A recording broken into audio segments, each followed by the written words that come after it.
God has a plan and a purpose for you. This is just part of your story. This is not your identity. This doesn't define you. You can build a brave and beautiful life.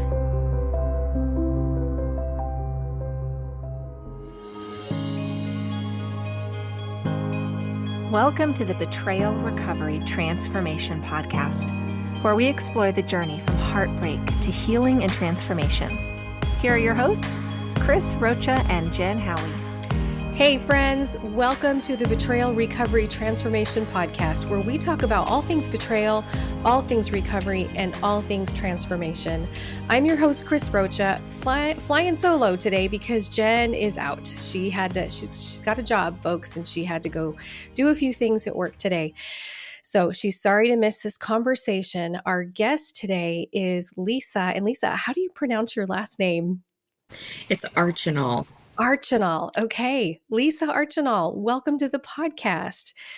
Lisa is a Christian author, speaker, and certified life coach dedicated to helping women overcome trauma, discover their God-given purpose, and cultivate emotional maturity. As a trauma survivor, Lisa intimately understands the profound challenges women face and shares a powerful message of hope and healing through her writing and speaking. With over 20 years of experience, she's helped countless women to embrace a courageous and fulfilling life rooted in Christ. Her work has been featured in renowned Christian publications like Proverbs 31 Women. Wow, with Lisa, why can't I think Turkhurst? Why couldn't I think of that name? And she continues to serve as a guiding light for those seeking faith-filled growth and resilience. Again, welcome to the podcast, Lisa. Thanks for being here. Thank you so much. It's my honor to be here. Wonderful. So tell me what it was like being featured in Proverbs 31 Woman. Oh, well, I love writing. It's my favorite thing to do. And so when my children were younger, I was so passionate about coming alongside moms and encouraging moms. And so I just would write articles from my life, lessons I was learning on the go, and got to write an article and submitted it, and they picked it up. And so that was really fun. It was just a lot of fun. That is amazing. Thanks for sharing that. Thanks. And you Yeah. also have published a book recently. Congratulations. Yes. Well, thank you so much. It's just, it's a result, as we're going to talk about, of just all the hard work of recovering from betrayal trauma and wanting to pass on any lessons that I've learned to help other people. We're big believers in making our mess our message on this podcast, and I can see that you align with that as well. So God does not waste our pain, thank goodness, and Amen. thank you for taking what God has done in your life and Mhm. using it to bless and equip and Mhm. empower the church. It's amazing. Thank you. Thank you. Well, let's dive into our conversation. I'm Mhm. eager to hear a little bit about your story. How did you get here? Yes. And so, my first question is going to start with what inspired you to write Betrayal Trauma, a Mhm. survival guide to the first 90 days, your new book? And what Mhm. key message do you hope that your readers will take away from your book? Well, I experienced D-Day or Discovery Day in the end of September of 2018. And I was so blindsided. I was turned upside down and devastated. I had no idea what to do or where to start. My mind was spinning, and thankfully, God provided some amazing people right out of the gate to point me in the right direction. And I don't think everyone has that. And so I just wanted to give women the basic, immediate steps to take to put them on a road to what I would call healthy recovery. I think that you can recover from this trauma, but not come out healthier, Hmm. come out still broken. If you think about breaking your arm, you can just go along and try to kind of fix it or whatever, just put up with the pain until it heals. But you're always going to notice something's not right. This is off. So you've got to get that arm set correctly, right? Yes. And I think it's that way also with trauma healing. There's a right way to do it and a wrong way to do it. And so I just want to help women in that early few days, few weeks after their D Day to, if you will, start setting that bone correctly so that you actually can come out on the other side of this more healthy and actually have more peace and more joy in your life than you ever did before. It's possible. Let's talk about that for a minute. That this is something that no one's brought up before, and I love that you have today. What does it look like to heal incorrectly in the world of betrayal trauma? Let's pontificate about that a little bit. Give me some examples. I've got a few in my mind, but what are some examples that Mm. you might have of that? Well, what comes to my mind is really never learning how to set a boundary and Hmm. keep that boundary, kind of going back and forth. Also, I think allowing that trauma to expose other parts of your life that maybe need deeper healing, things from your past.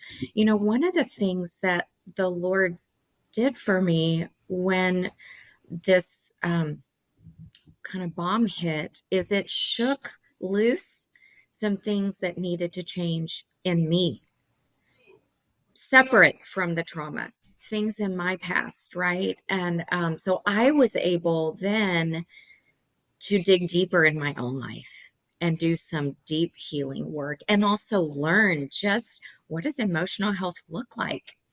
I didn't know I was emotionally immature until all of this, like I said, just kind of shook some things loose where I was realizing, wow, okay, I have some things that I need to sharpen and learn and overcome as well.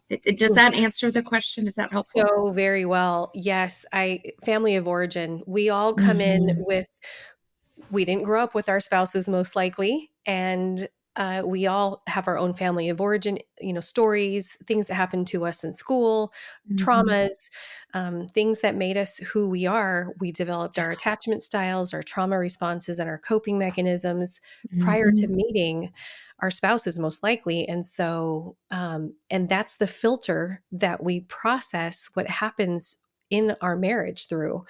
That's right. It's that two becoming one process. So, absolutely. I think things like spiritual bypass play a big role as well. For me, understanding for the first time, and I was raised in the church, I grew up in the church. I had really very little understanding of what forgiveness was.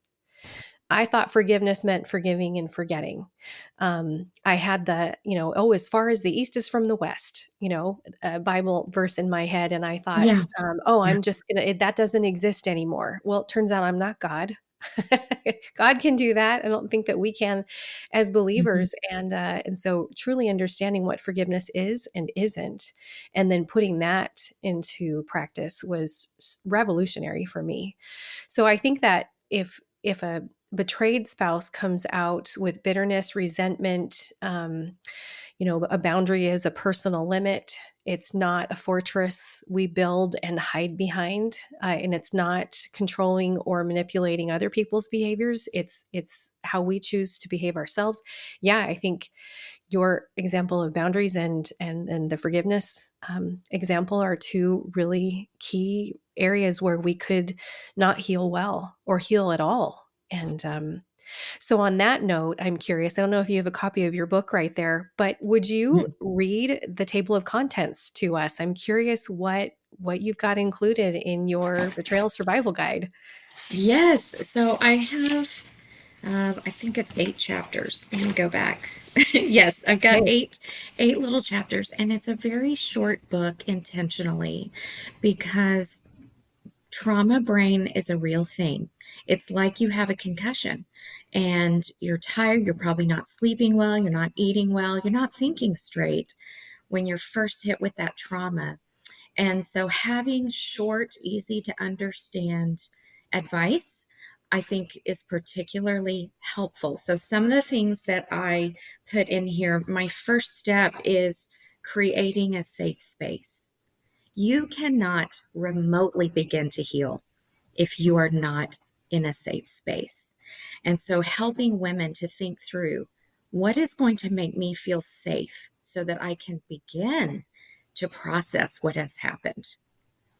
Yes. So if So we don't important. feel safe, we're just constantly being triggered, right? So, Mm-hmm. yes, so that is my first and foremost. And then setting up a support network. If you think about being in a car accident, that's how I liken what happened to me. Is I was just driving along one day, and the kids and I were in the car, and it was a beautiful day, and out of nowhere we Yeah. get hit by an 18-wheeler and we're thrown from the car. And I don't know where I am. I need to be rushed to a hospital. I need around the clock care in those early days. Who are those first responders that Mm-hmm. are going to come alongside you? So we need a good support system with people that are trustworthy and healthy. So I could really talk all about that too. Yeah. Yeah. I love that you use that analogy of a first responder. We have an episode with Nick Stumbo talking about how clergy can come alongside betrayed spouse as well. Mhm. And we use the analogy of a first responder responding to a traumatic event. Mhm. So, yeah, so accurate. Okay, what's chapter 2 Yeah, or so 3? Chapter 3. chapter 3 is selecting a therapist, which really is part of that support network. And to your point, Chris, when you shared, it may have been before we started the podcast, but finding the right therapist can be really tricky. There are so many therapists out there. Not everyone is trained to deal with betrayal trauma. And so that was one of the things that we just saw God step in from day one, in that it was our pastor who found out about my husband's betrayal and called him into his office, confronted him, and immediately gave him the name of a CSAT and told him about a men's support group called Castimonia. So things like that, that just kind of immediately set us on that really good healing path. And then from there, I was able to get a therapist within that his therapist office who was trained to deal with all that. So just really being discerning and asking good questions when you're looking for that person. Yeah, good for your pastor. I'm so grateful for well-informed, well-equipped pastors like that. Mm. Give him a high five So the next time you grateful. see I him. know, right? Trust me. Trust me. I am forever indebted to him. Yeah. He was a great person for us. And then I put after that, accepting grief, which honestly took me a minute. Um, I wanted to get secure and pull myself up by my bootstraps. I'm a survivor. I have that survivor mindset. And what was setting me back, or holding me back, I should say, in the beginning, is I had to learn how to sit with my grief and accept what had happened. And that was one of the great things that I learned, Chris, that has helped me over these past 6 years since we've had our D-Day is, whoa, stop for just a minute. What are you feeling right now? And kind of sitting with our feelings and noticing and being able to identify those things so that we can process them. Yeah, learning that it's okay not to be okay. That's And right. and that grief does help us heal. It's a process our body has to go through because Mm, like the book says, the body keeps the score and yes. and going through that process of grief is a way that we can release all of that and move Hmm. on in a healthy manner. I love that you included that. Amen. So, Chris, the next chapter says identify wise advisors. Now, we had talked, step 2 or chapter 2 was about setting up your support group. That's your inner circle of friends that are trusted. You're not going to broadcast this on social media, what has happened. We're not going to cast pearls before swine, right? So we're going to be very discerning in who we share um, our pain with and who we're inviting into our story to walk with us. But this chapter is a little bit different. This is for women who are kind of struggling with financial fear. about their future. You know, when my D-Day happened, my marriage had been dead for several years before D-Day. So when my D-Day came, my particular story was I was looking to get a divorce. Um, we already had grown distant, right? And so I was like, well, this is the end of the road. There's no going back from this, was my initial response. And so I reached out to a girlfriend of mine who'd been through very, very similar, but her husband had not chosen recovery. So she did need to move forward with a divorce. And I just asked her for advice. It was so overwhelming to even think about calling an attorney. It was so scary. Sure. No one in my family had ever been through divorce. That was not part of my upbringing or anything like that. But it was something for me. I just needed to know my options. That's all. I just needed to know my options. I had been a stay-at-home mom for 16 years. And then when I went back to a paid job, I work for a nonprofit ministry. So my husband really was the primary breadwinner in our family. And I was in my 50s. You know, I really wasn't in a position to maybe start over a whole new career and that kind of thing. And we know from reading some other, books and hearing from specialists that one of the top needs for women is financial security. Financial peace is important. So I just touch on this in this chapter of know your options. Here's just a little bit of advice to help you feel more secure. In all of the recovery books that I've read and podcasts that I've listened to, it's probably out there somewhere. I have never heard anyone talk to women about, hey, when you've been through betrayal trauma and your husband is not a safe place for you right now, financial security is on your mind. And so, how Yeah. can we still love and meet women at that point of need and encourage them? And if we have some advice, share that advice with our fellow sisters. Does that make Yeah. sense? It does. And you're so right. It's one of the questions as a coach that I hear very consistently. And as a group leader, I hear very consistently, what am I going to do? We can't afford two households, or, therapy for two people is so expensive. And, and what happens if this does end in divorce? How am I going to reconstruct my life at whatever age? It's just hard all across the board. So, and you're right. People really don't talk about it. I'm grateful that you did. Yeah. Thank you for Absolutely. that. Yeah, absolutely. And then after that, the next thing that I touch on is asking for time off. So Mm. whether you have a paid job or a volunteer job, when I was home with my kids, I was the volunteer on steroids. I was in, like many of us, I was involved in so many things. And then when my D-Day happened, I did have a full-time job. And so asking for what we need, I think, is really the bottom line. It's part of creating that safe space for ourselves. It's part of accepting grief. It's carving out time Mhm. for us to begin to heal. We're starting to look at different resources. Where do I need to be spending my time that's going to feed into my recovery process? And so, one of the things that I learned early on is, what do I need? And asking for what I need. So I kind of cover that in this chapter. It was funny, Chris, if I could just tell a quick story. I Please do. remember I remember where I was early in my journey. I mean, it must have been a week or so after D-Day, and I'm sitting in a hot bath because somebody told me, go sit in a hot bathtub and turn on spa music and light some candles, trying to regulate my nervous system. And somebody had recommended a book, and I'm sorry I can't think of the name of it right now, but it's actually in my book. I list several resources to read. So anyway, it was about boundaries, though.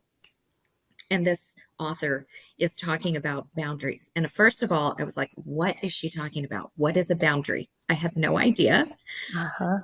what that was. But then next she says, ask for what you need. And I just started laughing out loud, Chris, and see if you can relate to this. But as a wife and a mom, I felt like I knew what everyone else needed, but I was just struck. I was like, I have no idea what I need. But it was such a great thing for this woman to begin to educate me about stopping, taking some time off, and noticing, what do I need? Do I need to Mhm. call a friend? Do I need to schedule a therapy appointment? Do I need to jump on a support group call? What do I need? So that's really kind of what that chapter is about. Yeah, as you're listing all those items off, I'm thinking, do you need to scream into a pillow? Do you need to join a kickboxing class? Do you need to go somewhere else for a few days? A Yes, hotel room by yourself with your Bible and your journal, or go for, yeah. Do you need a spa day? absolutely. You know? Spa day. It's funny. I talk about these in my book, Chris. Two funny things. Well, one is funny. My sister has a great sense of humor. She's my older sister. She's the first person that I went to when my husband told me, and she brought me a gift, and it was called a Damn It doll. Have you heard of a Damn It Yes. doll? Oh, I have. That's fantastic. I love that Damn It doll, Chris. And there would be times I would go out behind my garage where no one could see, and I would just slam that Damn It doll against Keep the the stuffing out brick. of it. Uh-huh. I love It's it. Yeah. important. Yeah. It's a great gift to give to a friend if they're in trauma or having a hard time. Absolutely. It's a great Um, gift. Yeah. your story reminds me of sitting in my therapist's office, and he asked me, "What are your core values?" And I said, "My huh? What's a core value?" I'd never Exactly. heard that phrase before. I'd heard of boundaries. I don't think I had a good definition of what it was. Like I said earlier, it was building a fortress and hiding behind it and telling people, you Yeah. can't do that to me, which isn't Yeah. how a boundary works at all. But core values, I had no idea. And it's interesting now when I ask people what their core values are, they'll just kind of rattle off most of the time. They'll say, "Oh, integrity and honesty and truth and whatever," but Mm-hmm. they're just kind Mm-hmm. of listing the positive characteristics that we'd hope to see in another person in general. But Mm-hmm. listener, if you are listening to this right now and you don't know what your core values are, they are innate to us. They change. They are not consistent. They are not static. They change as we heal and grow and learn and evolve. And I would encourage you to go to viacharacter.org and find out what your core values are, because Lisa's a coach, I'm a coach, Jen's a coach. And what we do as coaches is we help our clients to heal through the framework of their own personal core values. So, yeah. So, to add to your story, Lisa, yes, there was a lot I didn't know. And Jen taught me and often says on this podcast to identify your need, speak your need, and then draw a boundary around that need. So Mm-hmm. that's speaking directly to what you're talking about. Is there anything else that you can think of off the top of your head that you learned in the first 90 days, even that you did not realize, oh, I can identify what I need and I can ask for that? Was there anything else that you can think of Mm-hmm. that was kind of a game changer for you? Mindset shifting? Oh my goodness, there were so many things, but I think those were the biggest things is learning that a boundary could be with a person and a boundary could be with my own time and how I Mm, choose to spend my time, and realizing I do need to draw a boundary around my time so that I can care for myself well. yeah, So that was really important, I think. that's empowering. Yeah. Okay. Mhm. Was that all 8 of your chapters, or is there one more?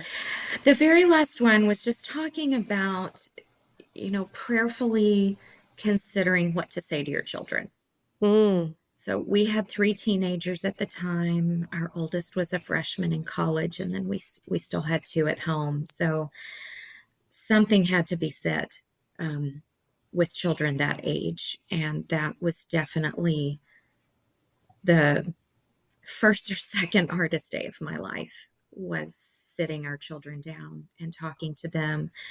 And we had lots of advice from therapists, from our pastor, people who'd done this before, those wise advisors, to help us, you know make the best of a really horrible situation. But I still second guess myself on that. I'm like, did we do it the best way we could have? Is there anything we would have changed? And so just kind of helping parents or women in this last chapter who are maybe starting to think, at some point maybe I'm going to have to say something to my kids. If your children are young enough, maybe you don't have to say anything, but just trying to give just a little bit of advice around that. Mm-hmm. Yeah. Excellent. I'm glad you did. That is I've heard podcasts on that topic, and it's such a conundrum for us Mm, all. What's too mm, much? What's too little? What mhm. age? How do we handle based on where our Yeah. children are at, giving the right Yeah. information? So, Yeah. well, I'm glad you wrote your book. I've looked through it. I've got it on my bookshelf. I've started reading it, and it is a wonderful read. And one thing I love, getting to know you, Lisa, is I can hear your voice in the way that you write, and it feels very warm and Mm, personal. So I will thank you. definitely link your book in the show notes for the listeners. So, Thank um, you. okay, the next question I have is, how can listeners begin to establish healthy boundaries while navigating the shock and pain of betrayal? So, Hmm. kind of following along on what you learned, is, oh, what's a boundary? Yeah, how did you apply Hmm. that in your situation? Hmm. So, as I shared, I really thought divorce was in my future. And so the first boundary that I had was asking my husband to just leave the house for a time, um, so that I could just be in the house, feeling emotionally safe to process and pray and consider, what my next steps needed to be. And Mhm. then also thinking through, you know, what questions did I have that it was important for me to have answered. And so started to reach out to some of these great advisors and close friends who had some similar experiences. And they recommended a full disclosure, a therapeutic disclosure with a polygraph. So I asked for that. And my husband was very committed and focused on restoring our marriage and restoring our family. And so he was very willing, to do some of these things that I felt like I needed. And so we began to work towards that.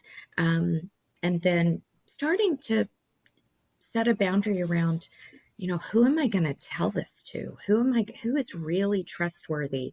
And looking through my closest friends and having discernment, um, and carefully deciding what are my boundaries around sharing my story. Yeah. Yeah. Identifying those inner circle friends is kind of what you're Hmm. talking about there. Yeah. Yeah. Do you find that it works out well to have a lot of inner circle people or a trusted few? I had a trusted few. Mhm. My world got very small, Yeah. very small. I withdrew really from pretty much everything that I possibly could in that Mhm. season of my life. I got off of social media. I just needed to quiet as much noise as possible. There was Yeah. so much noise in my head at this Mhm. time. My mind was racing. It was enough in my head. I just did not need much external noise. Yeah. So I really tried to simplify. And thankfully, I did have, literally a handful, maybe five girlfriends, um, that I let into that. And they were great for me. So it Yeah. was, Yeah. it was good. I had a Yeah. similar experience, and I think that's probably the more common experience is that your world shrinks and Mm-hmm. you do want to quiet the noise. I remember saying I was vibrating with stress and Mm-hmm. could not shut my brain down, and then the brain fog and all of those things that happen when you're in trauma. Mm-hmm. And yeah, I needed to get quiet. So we had a very similar experience. It strikes me that boundaries are a form of self-care. If you think about it, it's Mm-hmm. a form of taking care Absolutely. of yourself, right? And taking care of others. So Mm-hmm. let's Mm-hmm. talk about self-care in these early Yeah. days a little bit. I know that self-care is different for every person. It's different for every body. And I'm curious, what were 3 to 5 things that you discovered worked for you Mm. as self-care? And I can share what mine were, but I want to say real quick that we as women, but in particular we as faith-based women, tend to not take good care of ourselves. We're That's right. nurturers and we're always thinking outward. And Mm-hmm. again, the Bible talks about loving our neighbors as we love ourselves. And so it's assuming that we're taking really good care of ourselves. And yet we don't. We will go, go, go until we deplete ourselves. We're not getting good sleep. We're not eating well. And we're running, running, running, running. And, it's okay to say to your child, you can play soccer, but you can't do soccer and karate and ballet. You can't do Right. all the things. Let's pick Right. one thing Mm-hmm. because your life matters too. And our kids need to see us displaying good boundaries and displaying balance and discipline in our own lives. Yes. So, yeah. Okay. So, So self true. care, what did that look like for you? Well, I love talking about self-care. I'm very passionate that women do need to take time to care for themselves. I love that you just mentioned the verse about loving your neighbor as yourself. God wants us to love ourselves. And as Christian women, we misinterpret, I think, sometimes scriptures, or we'll take a scripture out of context and really abuse ourselves with it at times. And I was raised in the church, and I'm so grateful for that. And I'm so grateful for my Christian heritage. But yes, Jesus wants me to love me as well. And so some of the things that I did, and I got this from my close friends, gave me advice about some ideas to try, but some I just came from my walk with the Lord, really. So a few things that I did is I read my Bible a lot. I would go to sleep at night with my Bible open on my chest. I was just in that much trauma. I just needed so much to feel that God was with me, that He had not abandoned me. I have two daughters, and each of them wrote out scriptures on cards with pretty handwriting and flowers, and they posted those around my bathroom mirror. So I had scripture around me wherever I went.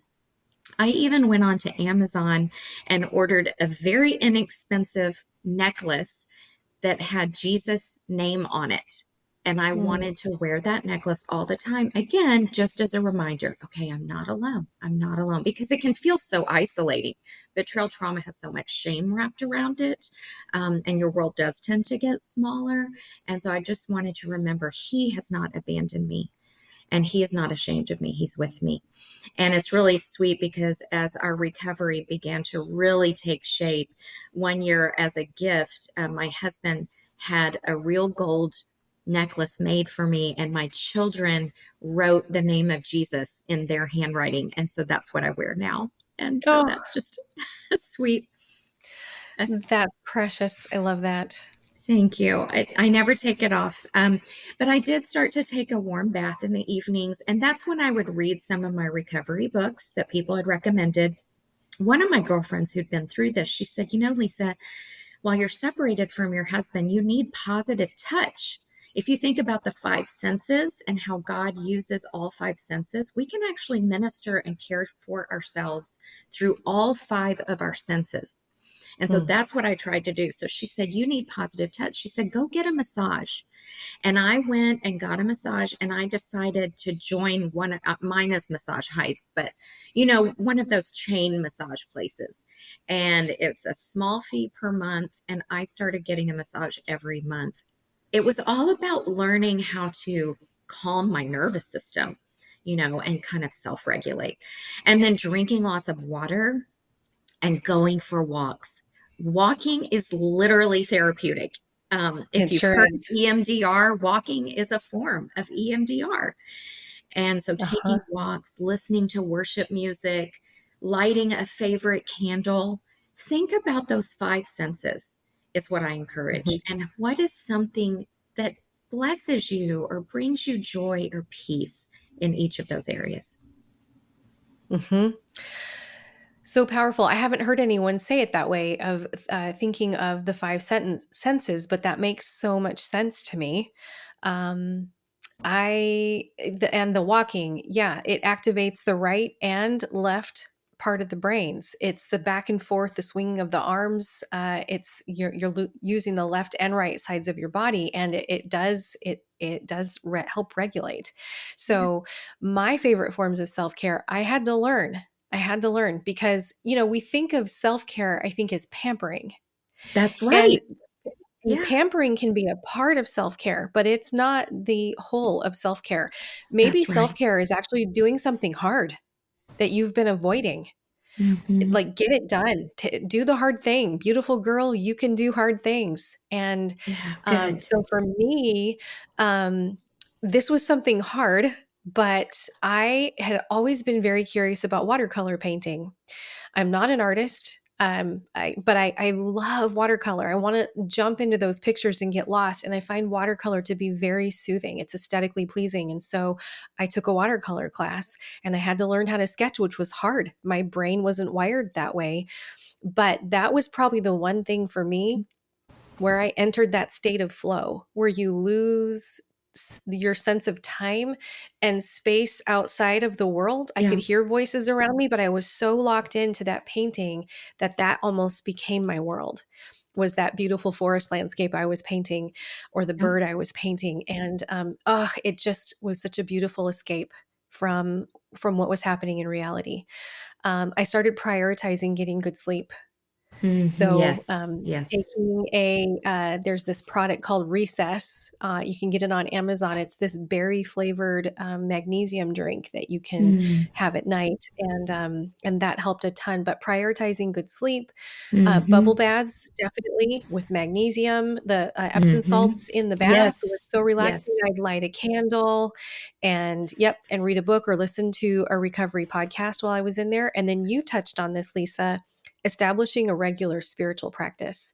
So, reading your Bible, reading a devotional, going to church, even. But for me, it was reading the direct word of God Mm-hmm. was so powerful. And then the other thing that I did that was new to me, but it was so delightful, was I learned to garden. So, I started a vegetable garden I and love I did that. raise. Oh gosh, me too, and so does my stomach. My freezer loves it too. I've got tomatoes and peppers and herbs and all kinds of stuff frozen in there, but, Yes. I had raised garden beds and they were enclosed because we have deer here, and they're in sort of a U shape, and Mm-hmm. we had them enclosed with chicken wire with a little door that you could walk in, and the tomatoes, Lisa, oh my gosh. We had really good soil put into these garden beds, and the tomatoes were, I swear, they were raised by 3 feet to start with. And I swear they were 6 feet tall on their own. But I remember having my AirPods in, and I had a healing playlist on Spotify, which is another great self care thing I did. Yes. And I remember just sitting out there. You couldn't see me because I was surrounded by these giant vegetable plants, just weeping with my hands raised and just Yes. crying. And Yes. that was part of my grieving process, was I in the love midst that. of my self-care project. Mm-hmm. It was cathartic, and it's one of those memories that I'll never forget. It's burned Mm-hmm. into my mind, but it was so painful and so deep and yet so sweet. I love that you mentioned that because the picture of raising a garden is a beautiful healing picture of you're planting seeds and then you're seeing the fruit. You're seeing life come from the seeds that you're planting. And you were planting Yeah. seeds in your recovery and you were seeing fruit come from that. And I love also, Chris, that you touched on doing something hard. I Mhm. trained for a half marathon, Wow. within that first year of my recovery. So I love that you said that. And then one thing that I thought of that we didn't mention, but I'm guessing you did this as well. I don't want to speak for you, but is journaling. Mm. I had never Mm. been big in journaling, but I did find journaling to be very much of a self care exercise. Getting words out of my head having them flow through my hand onto paper was a way of just processing and getting some of that noise out of my head that I talked about before. So I wanted to throw that in there as well. You know, I love that you brought that up. And we have a mutual admiration society thing going on here between the two of us, I think. I love that you brought that up. I actually was challenged to journal, but that's probably the next hard thing I need to tackle. I Okay. haven't done that because for me, writing it down on paper makes it real. And so, our healing is like the layers of an onion. And we heal and then God peels another layer back and we heal that and God heals peels another layer back and Yeah. he keeps going deeper and deeper until we're Yeah. walking free. And I think that journaling is probably the next challenge for me because like I said, there's something about gathering my thoughts and being present, and then if I write it down, it makes it real. And there's that little fear that someone's going to see it too. So yeah, how did you get over that part with journaling? I'm curious. Or Mhm. did you struggle with Well, that? I did think about what if my children, read this or after I'm gone or, years from now or something like that. But I Mhm. really felt like the benefit outweighed that fear. I have a Okay. girlfriend who's a therapist, and I remember one time, this was years ago, but I held on to it. She said, Lisa, every time you share your story of trauma, it desensitizes you to that trauma. And that Mhm. just stuck with me because I'm with you, Chris. It's so painful to talk about. And yet, that's that hard piece of recovery of, okay, I know it's good for me to talk about it, so I am going to talk about it. And kind of Yeah. forcing myself to do that Mhm. hard thing, knowing I will see the benefit of this. And I have seen the benefit of it. One of the things I really like about being where I am 6 years down the road is being able to go back into those journals. Not very often, but sometimes I'll go back, particularly maybe at the end of a year when I'm doing reflection Mhm. and seeing, holy smoke, God did this thing. God did this thing. This thing was so hard that I did, but look where I am now. That doesn't hurt like it used to hurt. And being able to tangibly see that recovery is really, really powerful. So I love that. That's awesome. And I will say I was in a betrayal recovery group in the first like within a month of D-Day, and Yeah. there was a journal that went with that. So I did write some things down now that I think about it. And as Yeah. I've led groups with that same material, one of the things I say, especially if someone shares something so deep and so vulnerable, or something that is such a shift in where they were before, or they've had an epiphany, I'll encourage them, write the date down. Please write that in your journal and please write today's date, because you're going to go back and it's going to be like an altar to the Lord and you're going to see how far you've come. You're going to see that measurable growth and healing, and it is going to encourage you to keep going forward. It's kind of like watching the numbers on the scale go down. It If you're is. trying to lose weight and that's what you're doing it for, to see it drop is so rewarding, and to see the measurable growth Mhm. is so empowering. And it just, yeah, speaking of worshiping, it's another reason to worship the Lord and see how far he's brought us. Yeah, that's good. Okay, so my next question for you, Lisa, is you've walked this path of betrayal yourself. What was one of the most difficult moments in your journey, would you say? And how did you go about overcoming that? What helped you the most? Oh my goodness. Well, I would have to say the worst day of my life was the full disclosure. Mm, Thankfully, it was a therapeutic full disclosure, so there was a therapist there to help with that. But whew, that was mm, excruciating mm, to listen to. And so how that journey looked is I definitely had lots of trauma symptoms right after that. I had dissociation. I was trembling physically. Uh, it was just quite overwhelming for my nervous system. So, what I did to help yeah. myself is I took a nap. Later that day, I reached out to my very closest, one or two friends, and just shared my pain. I didn't go into a lot of details about what I'd heard. It was more about me and the pain that I was sharing. And so, if you will, unloading some of that onto my close group of friends who were Mhm. there with their hands open, saying, let me take some of that for you. Let me help carry that for you. Mhm. Something that was part of this therapeutic disclosure, it was really inside of a 3-day intensive that my husband and I had agreed to do.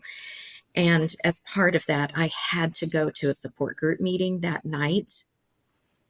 And I didn't want to go. I just wanted to stay curled up in the fetal position. I did not want to go be around anyone. But I had I agreed bet. to do what was asked of me.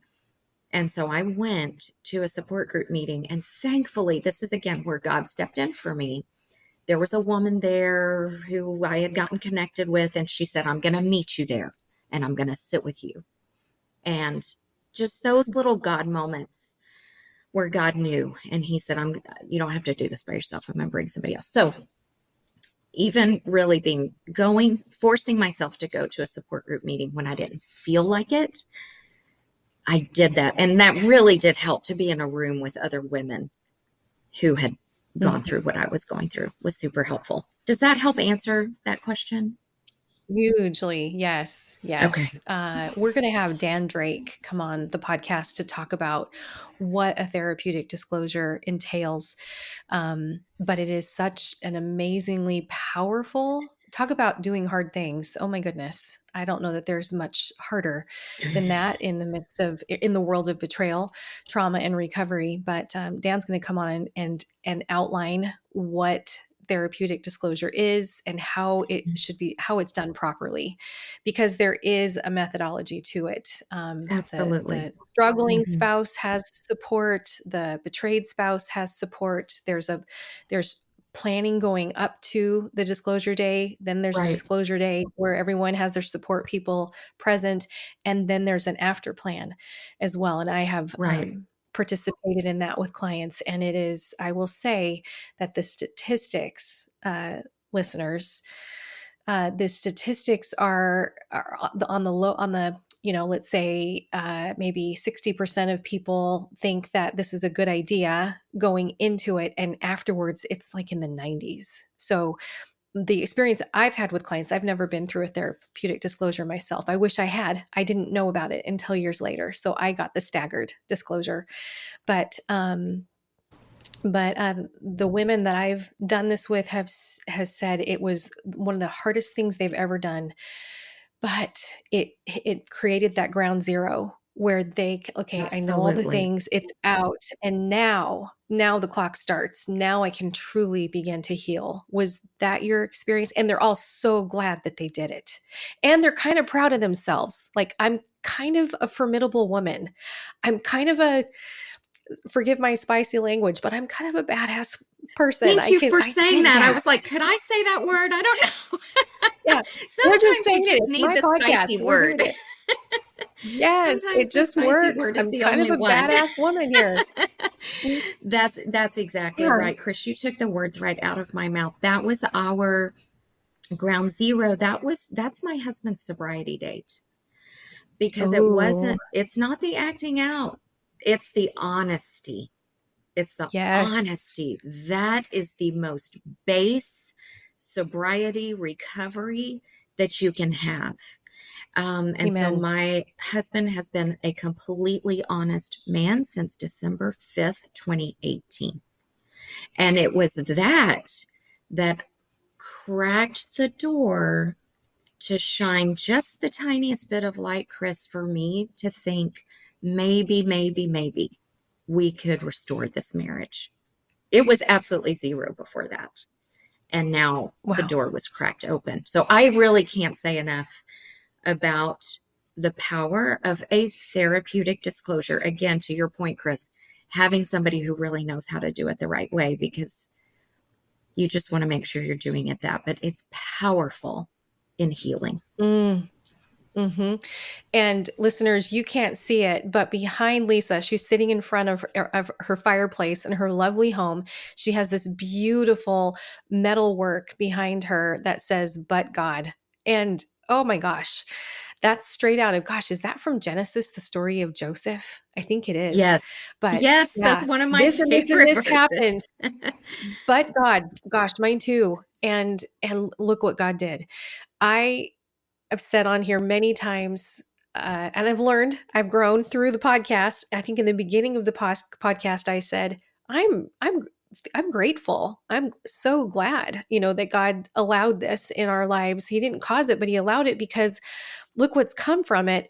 I've since learned to be able to say, I'm not grateful for betrayal, but I am grateful for the fruit that came from it because I'm a different person. My husband is a different person. We Hmm. encountered healing as individuals that we so needed.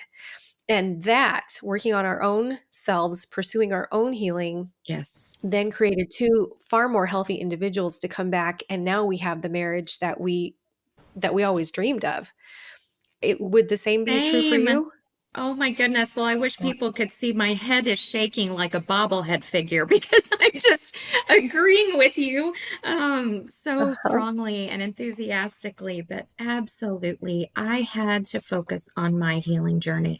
I didn't know what was going to happen in my husband's life, what he was going to choose, or what God was going to choose to do with him. But I knew I had my life going forward and I was responsible for my life.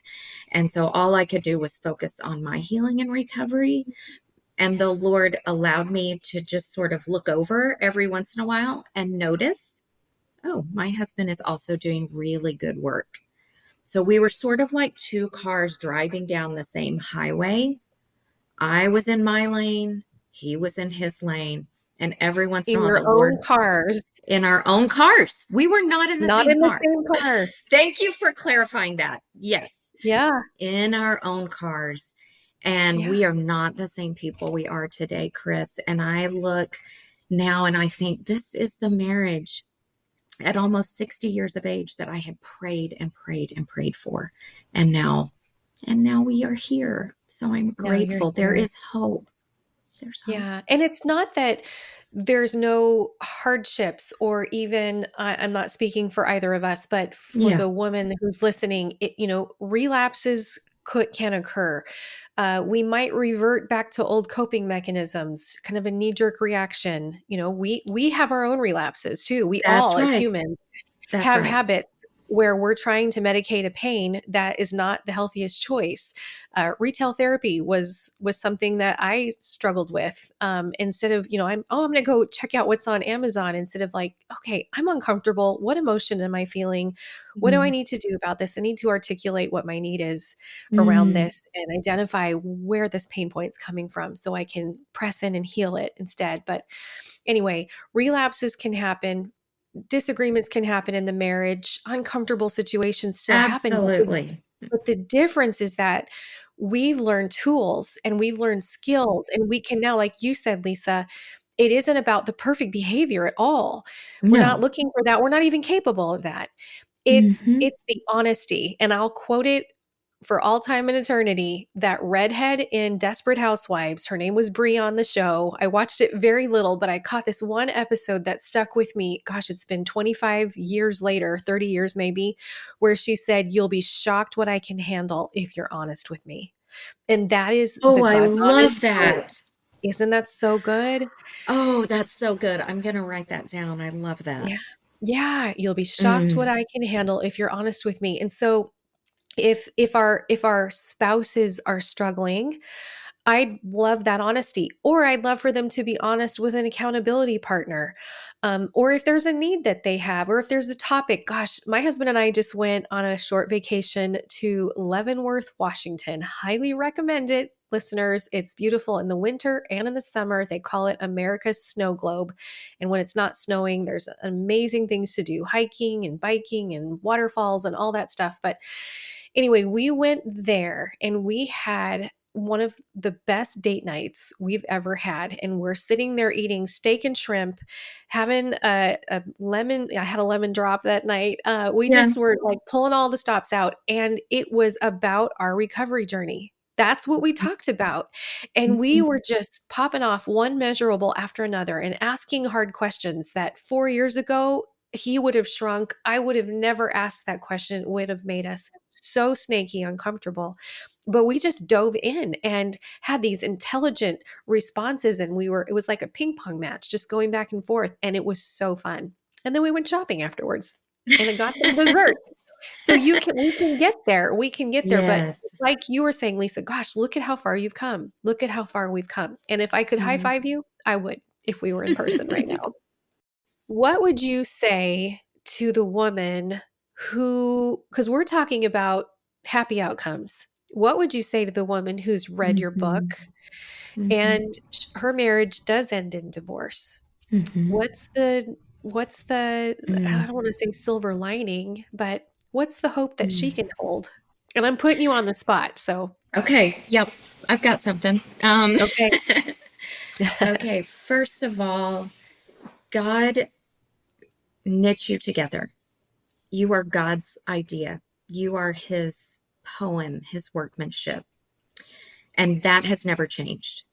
And it will never change. God has a plan and a purpose for you. This is just part of your story. This is not your identity. This doesn't define you. Oh my goodness. You can go on and build. My Instagram is called A Brave and Beautiful Life. You can build a brave and beautiful life. It's about facing the hard with courage. We don't need courage if there's no fear, right? But we Mhm. exercise courage in the face of fear. And so if you're looking ahead and you're like, well, my past, I was married, but now it doesn't look like I'm going to be, or I'm not. Now what? Sister, let me tell you, you have an entire future in front of you. None of that has changed. Hope is Mhm. always alive. Mhm. Marriage is not the be all end all, as you and I both know, Chris. And even though, yes, my marriage is in 1,000% better place than it was, we're still two fallen human beings who need God's grace every single day. Amen. So I hope that answers the question, but man, I want to cheer you on, whether Mhm. you're married, not married, somewhere in between. That does not change your identity. That does not in any way shape the hope of a future that God has for you. Yes, I love, and I want to highlight that you said that the trauma that has happened to us is not a definition of who we are. This is what happened to us. It doesn't define who we are. Mm-hmm. Only God gets to do that. So God will use it. God does not waste our Mm-hmm. pain, but we are human beings and not human doings, hopefully. So That's right. Mm-hmm. I remember sitting with a therapist one time and saying, she said, "Who are you?" And I said, "Well, I'm a wife and a mother, and I work for the fire department, and I'm from California, and blah, blah, blah." And I was going down this list. And I remember saying something that I did. And she said, um, during a dark season of my life, and she said, "Okay, let's go back. You said all these things about who you are, and then you said something that you did." And she highlighted for me that is something that was a choice that was made, but it's not part of who you are. It's not part of who you are, and I just think it's so important to highlight that trauma doesn't define us, and we can let it. But I think that's the difference between being a victim and a victor. Is your trauma Yeah, defining you, or that's right. is your trauma moving you forward? Is it something that you can have Mm-hmm. victory over? Not saying it's easy. Amen. It's one of the hardest things we've done, right, Lisa? That's right. One of And the hardest listen, things we've Chris, gone I'm not promised tomorrow. through. My marriage could change tomorrow. So it's not ever, my hope and my life are not ever dependent on that, right? My Mhm. life is focused on the Lord. God, what do you have for me? Mhm. Taking responsibility for my story, for my emotions, all of that, for my recovery. Um, so I hope that's Yes. helpful. I love what you said. It's so helpful. I love this conversation. We're having a great dialogue here. Yeah, I did just want to address the listener out there, woman or man, whose marriage is not going to survive, because it really does take two people. That's I right. love your analogy. I'm going to use it again in the future, in their own cars, in their own lanes, driving down that freeway parallel to each other, pursuing their own healing, getting to that destination, but doing their own separate work. It takes two people who are willing to do the hard work, going to groups, going to therapy, committing to being honest and to having new healthy habits, etc. Emotional intimacy, building that emotional intimacy, right? So, and all those other things. And if one of the people is not willing to do that, listener, that's not your fault. There is nothing. My husband has said, if I could come on your podcast, and he can, and maybe he will someday. He's still working his nerve up to do that. But he said, if I could come on your podcast and share with the ladies listening, it would be this one thing. You can't want his healing more than he does. And So you true. got to let go of the rope. You got to get off the crazy making merry-go-round. And if Mhm. he's going to spin, let him spin. But you can get off and stand on solid ground. And you can't want his healing and recovery more than he does. He's got to figure that out for himself. And it's so hard and it's so scary. But God, but God, right? That's But right. God's got you, but God's got a plan for you, but God will honor your hard work, but God will honor your desire to heal. And I love what you said, that listener, you will be better than okay. You're going to be good, whatever the Mhm. outcome is with your marriage, because like Jen says, uh, our marriage is a part of our joy, not the totality of it. Our Amen. husbands are That's a right. part of our world, not the entirety of it, right? That's These right. are a And it part. never should be. That's not how God created it to be, right? It's just it's That's a right. part, but it's not the whole. And the heart, I just can't emphasize, Chris, I just want to emphasize what you're saying is it is hard work. We acknowledge that it is hard work. You got to Mhm. carve out the time to go to the therapist, to go to the support group. I mean, I worked 12 steps of, survivor betrayal survivors. There's 12 steps. I mean, all the things, right? Like it takes Yeah. hard work, but oh, it's so worth it. It is Yes. so worth it. It Yeah. is so worth it. And I am not the same person I was 5 years ago. And I like who I am so much better. I know who I am now. I know what Me my gifts are and too. my talents and my strengths. And I can Yeah. articulate my identity, and the codependency is healed. And Yes. yeah, there's so many measurables. Gosh, Lisa, this has been such a good conversation. I wish we had another hour, so let's make that happen. I We talked pre-roll about this, but listeners, I am officially inviting Lisa and her husband to come on the podcast again together as a couple to do a story spotlight with Jen and I, sharing their story of betrayal and healing. So you'll get to hear from Lisa and her husband.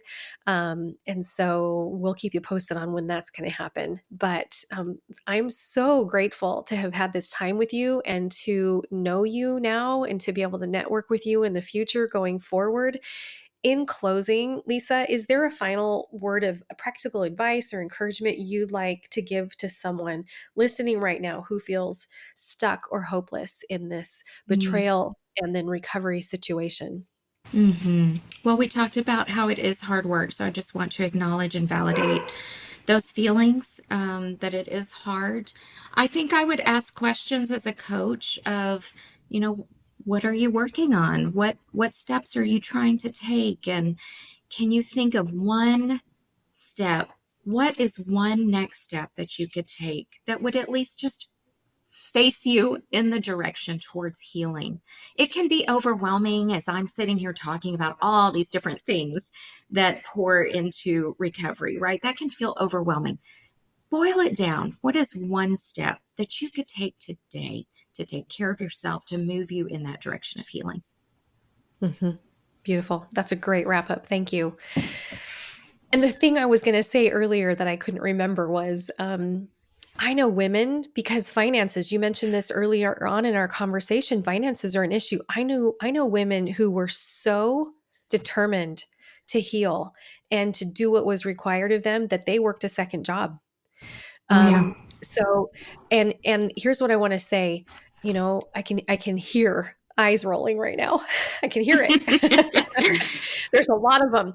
I can see the, I didn't sign up for this. I don't want to do this. We hear you, Lisa and I and Jen too. We hear you, we see you, we know you because we have been those women. This is a season, not a life sentence. This is a chapter, Amen. not the entire book. And you will get through this. And it's not going to be this way forever, friends. That would be my final word of Amen. encouragement. Yes, it's a season. It will not be forever. Amen to that. Yeah. Yeah. Lisa, thank you. This has been so Thank delightful. I'm you. so glad that you reached out to us, and I look forward to having you on the podcast again. Thank you so much, Chris. I appreciate it. Absolutely. Absolutely. And again, listeners, I will leave a link to Lisa's book in the show notes, as well as her husband's new book that was just published for men who are pursuing healing. So, on that note, thank you everyone for joining us on this episode of the Betrayal Recovery Transformation Podcast. Lisa and I hope you found today's discussion insightful and empowering. If you enjoyed this episode, please consider subscribing, rating, and leaving a review wherever you listen to this podcast. Your support helps us reach more listeners who need these kinds of conversations to get the help that they deserve. So thank you for allowing us to be part of your healing and transformation journey. Thank you for joining us on the Betrayal Recovery Transformation Podcast. We hope you found today's discussion helpful and empowering. For more information, please be sure to check the show notes. Until next time, be kind to yourself and keep pursuing healing.